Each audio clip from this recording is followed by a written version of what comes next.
చాలా పెద్ద సర్వే జరుగుతుంది. ఆ సర్వేకి సంబంధించిన క్వశ్చన్ అడుగుతున్నాను, కంపల్సరీగా కామెంట్ చేయండి. ఏపీలో ఇప్పటికిప్పుడు ఎన్నికలు జరిగితే సీఎంగా ఎవరు గెలుస్తారు? Chandrababu CM, Jagan CM. నిన్న ప్రభుత్వం కొత్త మెడికల్ కాలేజీలు, నేడు టూరిజం శాఖ, హోటళ్ళు కొత్తగా సంపద సృష్టిపోగా భావితరాలకు దక్కాల్సిన విలువైన ఆస్తులను రాష్ట్ర ప్రభుత్వం ఒక్కొక్కటిగా ప్రైవేటు పరం చేస్తుంది. ప్రభుత్వ ఆస్తులను భద్రంగా పరిరక్షించాల్సింది పోయి ప్రైవేటుకు ఏది కట్టబెట్టాలి, ఎలా కట్టబెట్టాలి, రాబట్టుకోవడం ఎలా అనే దాసలోనే టీడీపీ పెద్దలు ఉండడం విభ్రాంతి కలిగిస్తుంది.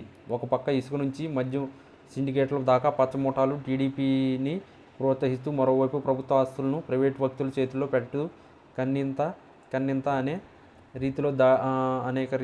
రీతిలో దోపిడీ వ్యవహారాలకు తెర తీశారనే విమర్శలు సర్వత్రా వ్యక్తమవుతున్నాయి. అగ్గిపుల్ల, కుక్కపిల్ల, సబ్బుబిళ్ళ కాదేది కవితకు అనర్హం అని శ్రీశ్రీ అన్నట్టుగా ప్రతిదీ ప్రైవేటు పరం చేస్తూ కాసులు పిండుకుంటున్నారు. ఇప్పటికే 108, 104 సేవలను నీరుగార్చేశారు. రాజధాని నిర్మాణం పేరుతో టీడీపీ కొనసాగిస్తూ తాజాగా పర్యాటక శాఖ హోటళ్లపై కన్నేశారు. మంచి లాభాల్లో నడుస్తున్న హారిత హోటల్స్ను తాము నిర్వహించలేకమంటూ ప్రైవేటు వ్యక్తులకు కూటమి ప్రభుత్వం కారుచౌకగా దోచిపెడుతుంది. ఆంధ్రప్రదేశ్ పర్యాటక అభివృద్ధి సంస్థ ఏపీటీడీసీకు చెందిన హరిత హోటల్స్ అనుబంధం ఆస్తులు ఒక్కటి కూడా లేకుండా చేయడంలో భాగంగా ఈ కుట్ర తెర తీసింది. సాక్షాత్తు ముఖ్యమంత్రి చంద్రబాబు సూచనతో గిరిజన ప్రాంత అరకులోని హరిత హోటల్కు సైతం ప్రైవేటుకే ఇచ్చేందుకు రంగం సిద్ధం కావడం తీవ్ర విస్మయం కలిగిస్తుంది. రాష్ట్ర వ్యాప్తంగా సుమారు 500 ఎకరాల విస్తీర్ణంలో ఉన్న వేల కోట్లు విలువ చేసే 22 హరిత హోటళ్లను ప్రైవేట్ వ్యక్తుల చేతిలో పెట్టేందుకు ఆసక్తి వ్యక్తీకరణ ప్రతిపాదనలు ఆర్ఎఫ్సి ఇప్పటికే ఆహ్వానించారు.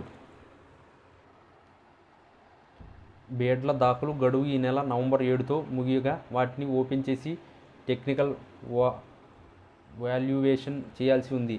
టెండర్లో అర్హత సాధిస్తే కేబినెట్లో పెట్టి ఆమోదించుకోవడమే మిగిలింది.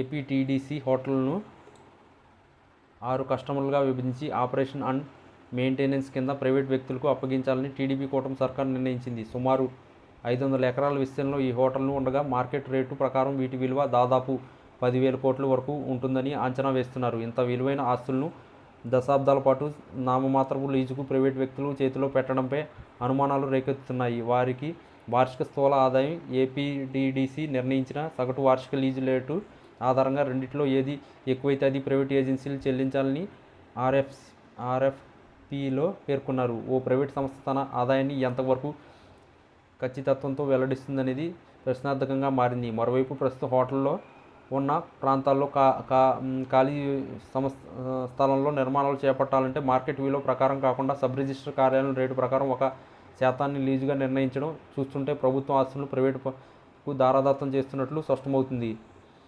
ఏపీటీడీసీలో హోటళ్లు, వాటర్ ప్లాంట్లు, ట్రాన్స్పోర్టు ఇలా వివిధ భాగాల్లో సుమారు 1,300 మంది regular, contract, consultant, daily wage ఉద్యోగులు పనిచేస్తున్నారు. ముఖ్యంగా హోటళ్లలో రెగ్యులర్ ఉద్యోగులు డీవీఏలు, మేనేజర్లుగా విధులు నిర్వహిస్తున్నారు. ఆయా హోటల్లో పనిచేస్తున్న అన్ని రకాల ఉద్యోగులను ప్రైవేటు ఏజెన్సీలే తీసుకోవాలంటూ జీతభత్యాలు, ఉద్యోగ బాధ్యతను ప్రభుత్వం గాలిలో దీపంలా మార్చేసింది.